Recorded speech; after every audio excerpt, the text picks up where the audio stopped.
You all know Arjuna మహాభారతంలో అర్జునుడి గురించి చదివాం.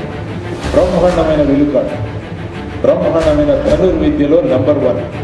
ఎవరిని ఫ్రెండ్గా పెట్టుకున్నాడు? శ్రీకృష్ణుడిని ఫ్రెండ్గా పెట్టుకున్నాడు. Who is the dear friend of Arjuna? It is Srikrishna. ఆ తరువాత విజయం వచ్చేంత వరకు శ్రీకృష్ణుడిని వదలలేదు.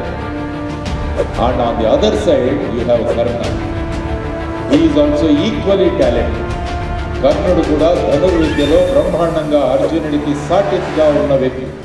కానీ ఫ్రెండ్షిప్ ఎవరితో చేశాడు? దుర్యోధనుడితో చేశాడు, దుశ్శాసనుడితో చేశాడు, శత్రుడితో ఫ్రెండ్షిప్ చేశాడు. కాబట్టి ఏమైపోయింది? ఒక చరిత్రహీనుడిగా మిగిలిపోయాడు. అంటే ఎంత టాలెంట్ ఉన్నంత మాత్రాన సరిపోదు, మనం ఎవరితో ఫ్రెండ్షిప్ చేస్తున్నామన్నది కూడా చాలా ముఖ్యం జీవితంలో. ఇది కూడా మీరు ఆలోచించాలి. ఎవరి వల్ల అయితే మన విలువ పెరుగుతుందో he is a good friend. ఎవరి వల్ల అయితే మన విలువ తగ్గిపోతుందో he is not a good friend. కాబట్టి ఫ్రెండ్షిప్స్ కూడా చాలా ఇంపార్టెంట్. ముఖ్యంగా అబ్బాయిలకు నేను చెబుతున్నా, ఫ్రెండ్షిప్స్ ఆర్ వెరీ ఇంపార్టెంట్. ఇక్కడ వచ్చి ఫ్రీడమ్ వచ్చింది, మా అమ్మా నాన్నలు లేరు, వాళ్ళు ఎక్కడో ఊర్లో ఉన్నారు కాబట్టి నేను సిగరెట్ తాగుతానంటాడు. ఇంకొకడు ముందుకు వెళ్ళి నేను మందు తాగుతానంటాడు ఇంకొకడు. ఇటువంటి వాళ్లతో ఎవరైనా ఫ్రెండ్షిప్ చేయాలనుకుంటే మిమ్మల్ని మీరు అధపాతాళంలోకి తీసుకువెళుతున్నారన్నది గుర్తుంచుకోండి. కాబట్టి మీ అమ్మా నాన్నలను మోసం చేయకండి. మీరు సిగరెట్ తాగుతున్నారంటే మీ అమ్మ ఊపిరి తాగుతున్నారు మీరని ఆలోచించండి.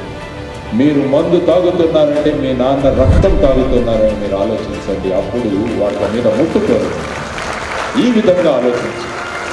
మనం ఇక్కడికి వచ్చింది ఒక విశిష్టమైన లక్ష్యంతో మనం అందరం ముందుకు వచ్చాం. కాబట్టి ఆ లక్ష్య సాధనలో మనం ముందుకు వెళ్ళాలి. కాబట్టి ఫ్రెండ్షిప్ చాలా జాగ్రత్తగా చేయండి. మీకు చెబుతున్నాను, మనకు 100 మిత్రులు 1000 మంది మిత్రులు అవసరం లేదు. సిన్సియర్గా మనతో పాటు మన ఆలోచనలు పంచుకునే వాళ్ళు 4 మిత్రులు ఉంటే చాలు, మనం జీవితంలో ఏదైనా సాధించగలం. Think about Arjuna and Krishna, think about Karna and Duryodhana, Dushasana. ఏమైంది ఇద్దరి లైఫ్స్ ఇలాగే. సచిన్ తెందూల్కర్ అండ్ వినోద్ కాంబ్లీ, వీళ్ళిద్దరూ కూడా ఒకేసారి క్రికెట్లో ఎంటర్ అయ్యారు. సచిన్ తెందూల్కర్ అండ్ వినోద్ కాంబ్లీ, వీళ్ళిద్దరికీ ఒకే గురువు గారు అచరేకర్. ఇద్దరు ఒకే గ్రౌండ్లో ఆడేవాళ్ళు. శివాజీ పార్క్, ముంబై. ఒకరు భారతరత్న, ఇంకొకరు డ్రగ్ అబ్యూజ్లో జైల్లోకి వెళ్ళారు. చూడండి, same people. Sachin Tendulkar and Vinod Kambli. మరి ఏంటంటే బికాస్ ఆఫ్ దేర్ ఫ్రెండ్షిప్స్.